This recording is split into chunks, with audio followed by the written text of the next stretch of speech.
When you're so pressed and get somebody who has the same anointing of the same prophet, you tell him all the problems you have. And you tell him the truth that you are told by another prophet. Then the prophet sees God, you are the one who spoke this, what I'm going to do. Prophesied by a prophet who has the same anointing like me, what I'm going to do. When that prophet talks to God, then God gives him the key to open up all those things. Then immediately get the key, then he sees all those things. Then he trusts you will kneel down for 2 days. Then God is going to forgive you.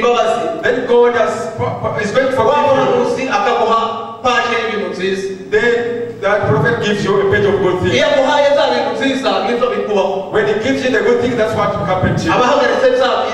All the evil things, they go away. That's how the prophets work on this one. Those are the powers of the prophets. And that's how the prophets walk. And that's their life. That's why the prophets say bad things against the nation. That's why. Also the prophets say good things, it happens. That's how the prophets work. Also I do the same. I'm also among the prophets. I have 2 pages, I have 2 different things. When I'm joyful, then I give the good things. When I'm painful, also I show those. But because I'm a shepherd, I don't expose those bad things at all. Sometimes to give them out, I just learn and go. I just get my job and then I go. So that I should not give because I know all what will happen after. Then you have killed somebody, you have finished him. Then he get healed, he's a lot of years. But because of the blessing for the that's why in this process you feel here in me. Have given paid much attention, especially then you be receiving the good prophecy. I'm assuring you, whatever prophesy, you're going to see what eyes. Whatever prophesies for you, will see them. We are here because we are so joyful. We have come to bless all people who are here. And you have yet to be hard of prayer. I was telling you how every person can become intercessor. Know that when can you just have the prayer? They are when you're not a prophet. It means when you get to your corner praying, reading the Bible, you just sleep and dream. Then you see all things you are praying. Then you see them. As you are walking, you see all things going to happen to your child. I don't think they happen. All of us can have. All of us who interact with God, we can have a vision. Those then our dreams. How can we achieve our dreams? When you put them together well, call us. For 3 minutes because it's too hot, we're going to use the fire. So some people should not become so tired.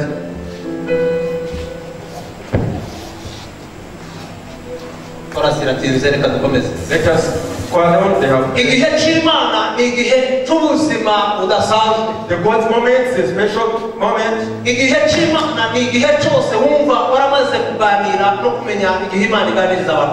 Then the God's moment is a time when you have interacted with Him. When you're a friend of God, he talks with you as you're on the way. Then you feel all your dreams are coming together. In order to achieve our dreams, you pray for them on the daily basis. You have to pray for our dreams on the daily basis. The prayer is all about the mindset. Then you should record them in your diaries, everything you want to achieve.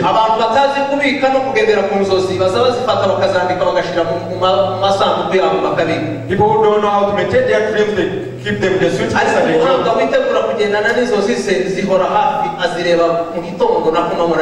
But a wise person keep watching on his dreams morning, day and night.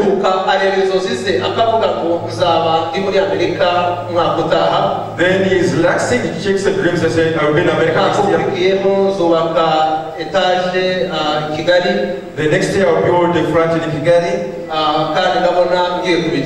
And I can see I'm going to achieve. Somebody can say when he's even jobless.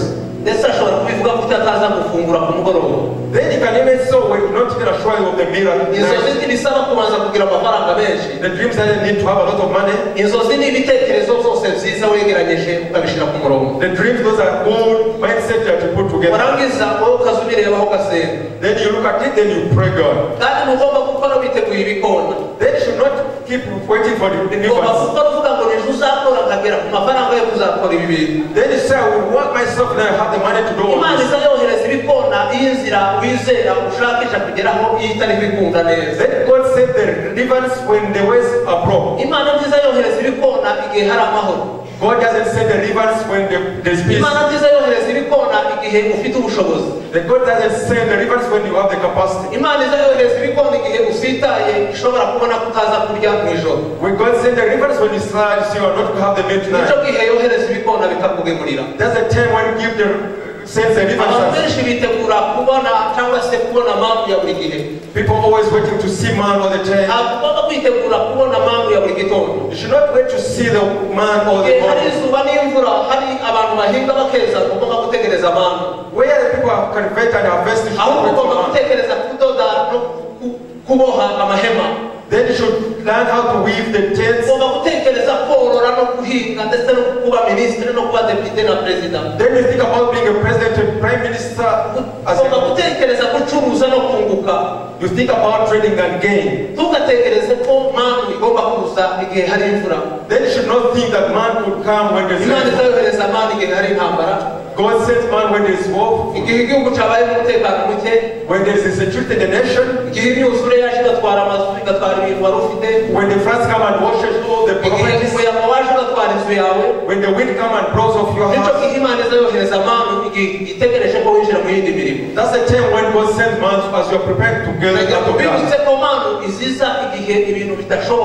Man always shows up when things are failing. But when you are able to work, God doesn't send man. Then God needs you to do something, then He blesses you. Also, God has blessed you as you are studying. As you are studying, you should know that God has to bless you. As you pray, then God make it perform differently. But I was sure God is ready to break all His precious. God doesn't consider this tribe or certain. God doesn't mind even if you're born in the wealthy family. God doesn't mind even if you're born in a great city. Then God doesn't mind even if you're born in a city of the God sees what is within your heart and what will happen. When God sees that you have a good heart that which will help people.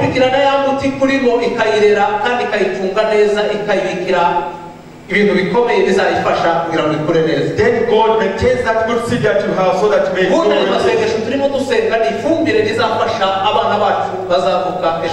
The prayers that we are praying is a fertilizer that will help our future children.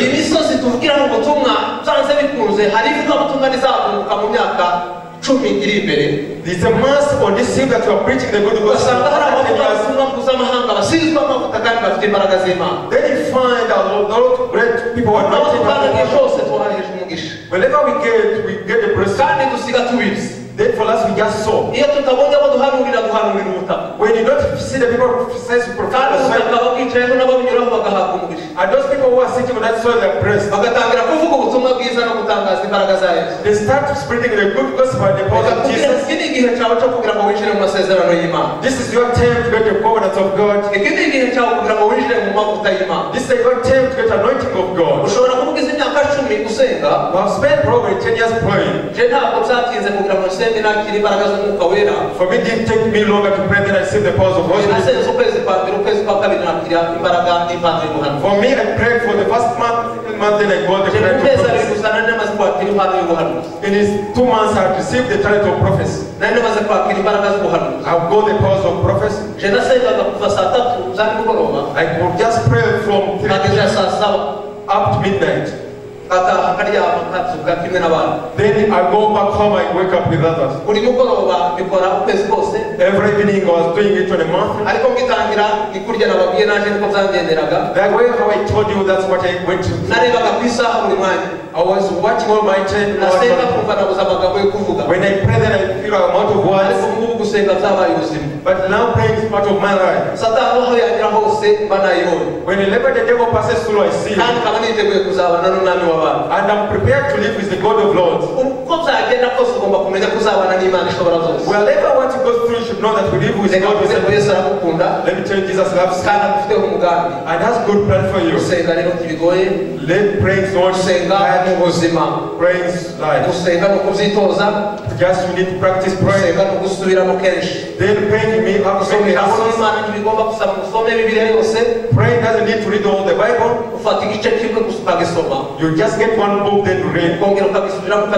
Then you keep reading. You can have a whole month reading the same book. You read for a whole month that book. Then that one becomes part of your life.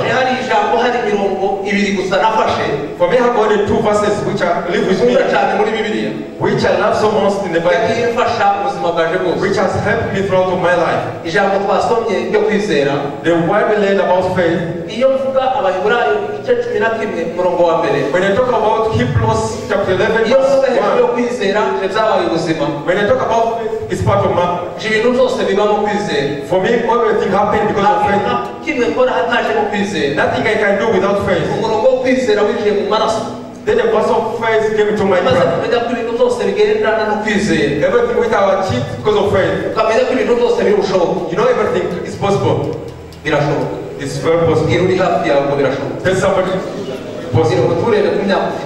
Don't mind about your age, it's possible. You should have the life of faith. Tell him, praise.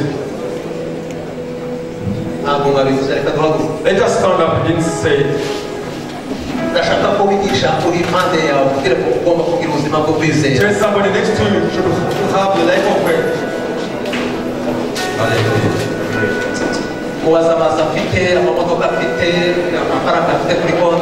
Ask him how much money he has, how many cars, the right ones, the houses. The way there's also to stand up so difficult. Then tell him that you have great things. Tell him that you have to achieve great things. Don't want to talk about the history. Oh, hallelujah! Hallelujah! Don't consider the waste time for the.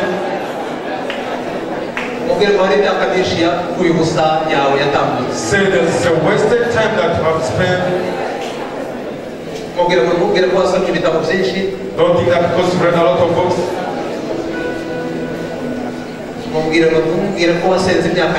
Don't tell me that you pray for long days.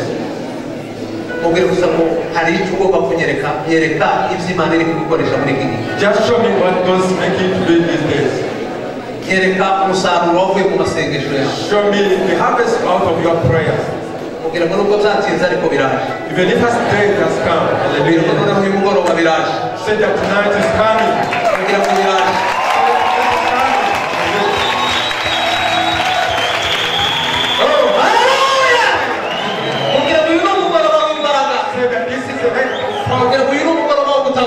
This is the night to be soon. muganirize mubwira ngo uyu ni umugoroba w'imigisha. Just tell like I said, this is a blessed night. Mubwira ngo nje niho ndabumva umwuka wera arimo ambwira ukuntu. Then I feel that the Holy Spirit is tickling me especially. Mubwira ngo niho numva imbaraga ziriho zigendagenda muri nce zidasanzwe. I feel special powers moving around me especially. Mubwira ndahubwo numva mu minsi mikeya ndimo gukora ibitangaza. Then in few days I'm going to start performing miracles. Mubwira ngo amavuta y'uriya mu bishop ndumva naje ndimo nyakurura.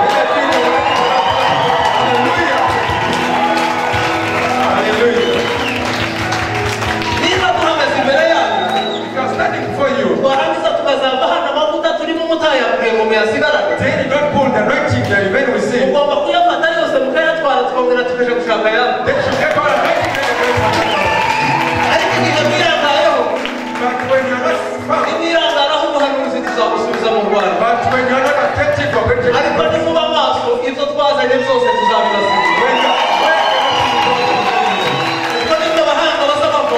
that's how the people work.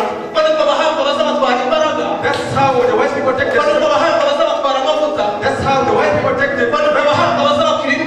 That's how the white people get First place. First place. First place. First place.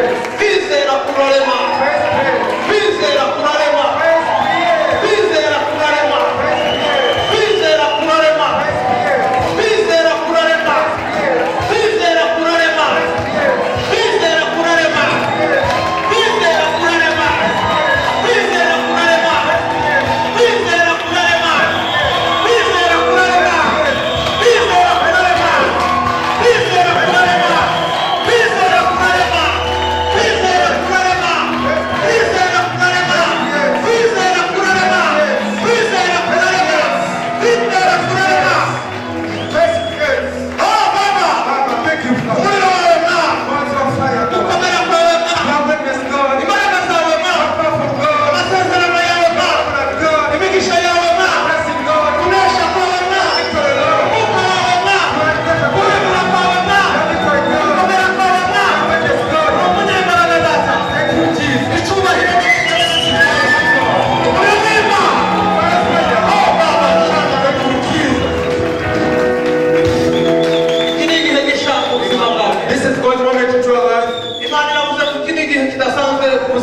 God has said this is a special moment for your life. This is a special day on your life. Your covenants are going to be fulfilled, brother. This is the time to be restored. All the set time has gone. You are going to be a great wise pastor. You are going to be a great pastor. You're going to be a blessing to your family.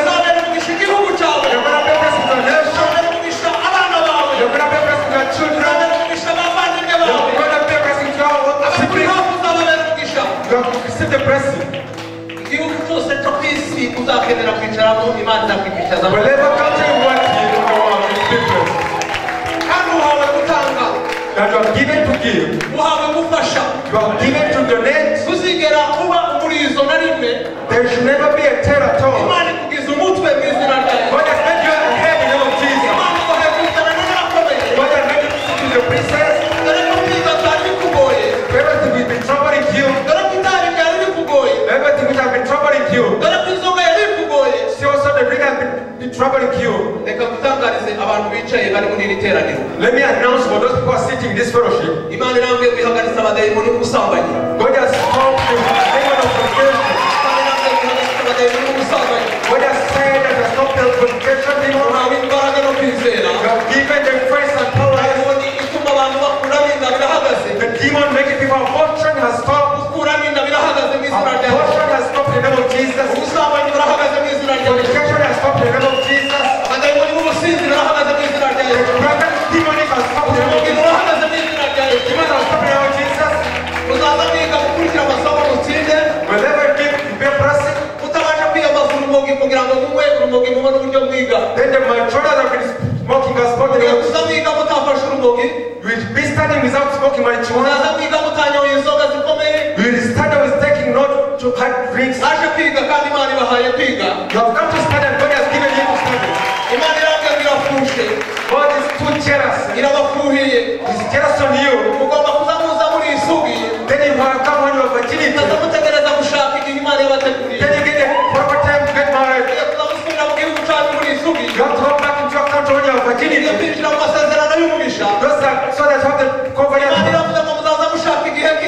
Then you get married at a late time. The friendship of fornication is not in all Jesus. I have enough this as a prophet. I have enough this as a prophet. You have become a blessed people. You have become blessed people. You have become the people of blessing. You have become a blessed people. You have given the love of God. You have given the nothing of God. You have given the wisdom given by God. You have given the new covenant. You have given the love of God. Don't get fearful. You are supported. Let your hands function. Being handled by the Spirit of God. Supported by Holy Spirit. Don't be fearful. Don't be fearful. Your children are going to be a blessing. Your own biological children, you are thinking how they are going to live. As you are studying, God has decided to protect your family. You have given a blessing by your family. Don't fear demons. The time to be restored has come. This is a good time upon your life. God is going to rejoice your heart. Let me wish you to prosper. You can give it